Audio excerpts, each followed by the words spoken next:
Hello everyone and welcome back to my channel. मेरा नाम है अली और आज हम बात करने जा रहे हैं हायर के इको मोड के बारे में।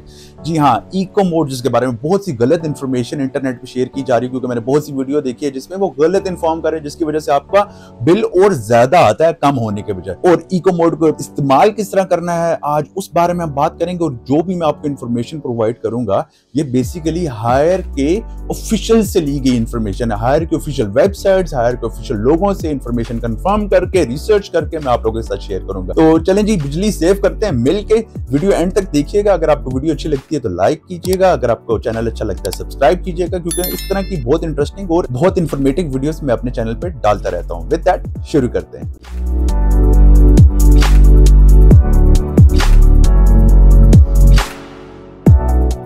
तो ये है हायर का मेरा नया रिमोट जो बेसिकली मुझे नए T3 इन्वर्टर के साथ मिला था। ये है इको का बटन। इको मोड पर बात करने से पहले मैं आपको ये बता दूं कि बेसिकली इको मोड होता क्या है। इको मोड यानी एनर्जी सेविंग मोड इसको कहा जाता है। एक ऐसा फीचर भरा मोड है जिसमें एसी को इस तरह से ऑपरेट करते हैं कि कम से कम बिजली इस्तेमाल हो और आपका रूम कंफर्टेबल टेम्परेचर पर रहे। और जो हायर के जितने भी नए मॉडल्स हैं उनमें ये मोड काफी ज्यादा एडवांस हो गया है, जिसमें आपको मल्टीपल सेटिंग्स मिलती हैं, जैसे S0, S1, L1, L2, L3।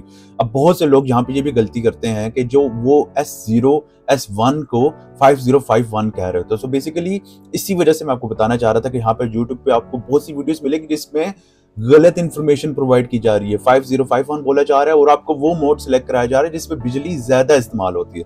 चलिए जी, रिमोट ऑन करते हैं। सबसे पहले आपने जी बटन प्रेस करना है तो ये आ जाता है S0। इसको कहते हैं standard mode. Standard mode basically क्या होता है कि इस पे आपके एसी 100% कैपेसिटी पे चलता है और स्टैंडर्ड कंजम्पशन होती है। यानी आप नॉर्मली गर्मियों में अगर आप एसी ऑन करते हैं तो आप जो सा है वो S0 मोड पे चला सकते हैं।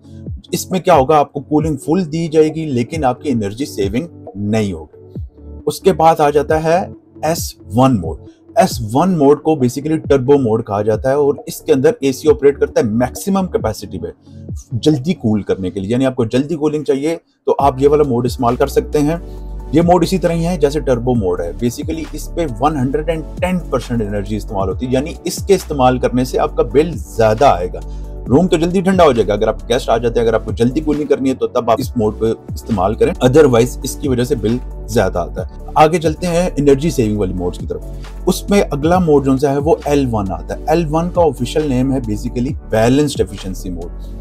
इसमें क्या होता है इस मोड में कि एनर्जी एफिशिएंसी जो है वो बैलेंस होती है। आपका एसी जो सा है वो 75% जो है यानी 75% ऑफ एनर्जी जो उसकी कंजम्पशन आ जाती है। 25% की आपको जो एनर्जी की बचत होती है। और आपने इसको इस्तेमाल कैसे करना है कि जब आपको कूलिंग भी चाहिए, एनर्जी दोनों सेव करने हैं, तो 75% स्टैंडर्ड कंजम्पशन के ऊपर ये जो सा है मोड आप इस्तेमाल कर सकते हैं। यानी इसमें 25% आप बिजली की जो बचत कर सकते हैं अगर आप ये मोड इस्तेमाल करें। लेकिन इसमें अच्छी बात यह है कि ये बैलेंस मोड इसको इसी वजह से कहा जाता है कि आपकी बिजली तो इस्तेमाल होगी, कम होगी, लेकिन आपकी कूलिंग भी अच्छी रहेगी।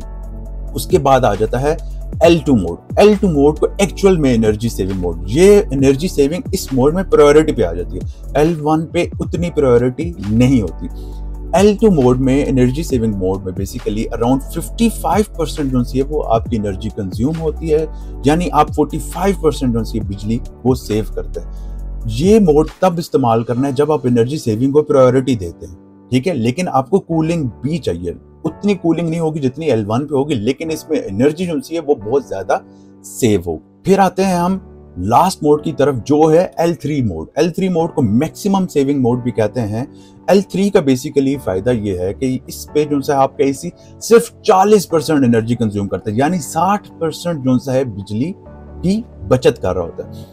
अब आपने इसको किस वक्त इस्तेमाल करना है। बहुत से लोग जो है वो एसी ऑन करते वक्त साथ ही ये मोड स्टार्ट कर देते हैं। आपने ऐसा बिल्कुल नहीं करना।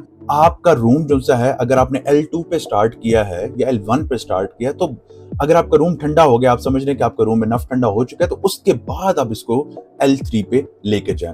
जैसे ही एसी स्टार्ट करें उसको L3 पे मत लेकर जाएं। जैसे रात के वक्त जब आप रूम ऑलरेडी ठंडा हो चुका है, आप सोने का टाइम हो चुका है, तो जी बिल्कुल आप L3 पे लगा के इसको सो सकते हैं। इसी तरह मैंने एनर्जी कंजम्पशन कंपैरिजन का मैंने एक चार्ट बनाया है जिसमें आपको इजीली आप इसका बेशक स्नैपशॉट ले लें, आप इसका एक स्क्रीनशॉट स्क्रीनशॉट लेके अपने पास रख लें कि आपको इजीली समझ आ जाए। इसमें आप इजीली देख सकते हैं कि S0 मोड जो होता है बेसिकली जिसपे नॉर्मल आप गर्मियों में एसी इस्तेमाल करते हैं, S1 जो होता है जिसपे 110% जो है पावर पे यानी टर्बो मोड पे आप एसी इस्तेमाल करते हैं। L2 पे आपकी जो सी है बचत होती है, 75% आपकी बिजली इस्तेमाल होती है और बैलेंस एफिशिएंसी मोड इसको कहा जाता है। L2 जो है 55% और L3 जो है मैक्सिमम एनर्जी सेविंग मोड हो। सो एक और चीज मैं आपको बताता चलूं कि जो इन्फॉर्मेशन मैंने आपके साथ शेयर की है बेसिकली हायर के ऑफिशियल डॉक्यूमेंट से ली गई है और हायर के ऑफिशियल से मैंने इन्फॉर्मेशन ली है। कंफर्म करने के बाद मैं आप लोगों के साथ शेयर कर रहा हूं। तो प्लीज धोखे में मत रहिएगा कि आपने कौन सा मोड यूज करना है, कैसे यूज करना है। अगर आपका कोई भी क्वेश्चन होता है इस मोड से रिलेटेड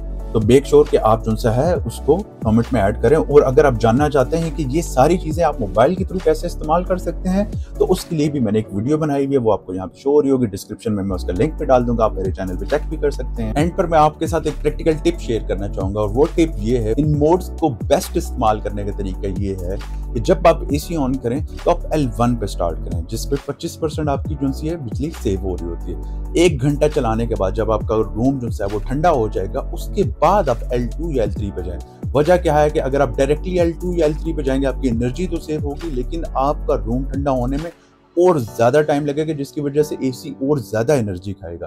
तो आपने करना ये, रूम ठंडा करने के बाद 1 घंटे के बाद बेशक आप L2 और L3 पे चले जाए। उसका एक और फायदा ये होगा कि रात को आपको दोबारा उठ के एसी को कूलिंग की तरफ लेकर नहीं जाना पड़ेगा क्योंकि आपका कमरा जो है ऑलरेडी ठंडा होगा। तो अपनी रातों की नींद जो सी है वो खराब होने से बचाएं और एक प्रॉपर तरीके से एसी के मोड्स का इस्तेमाल करें। अगर आपका इससे रिलेटेड कोई भी क्वेश्चन है तो कमेंट में आप जरूर लिखिएगा। अगर आपको वीडियो अच्छी लगती है तो लाइक जरूर कीजिएगा, सब्सक्राइब कीजिएगा मेरे चैनल को क्योंकि मैं इसी तरह बहुत ऑथेंटिक इन्फॉर्मेशन आपके पास लेकर आता रहता हूँ। With that see you.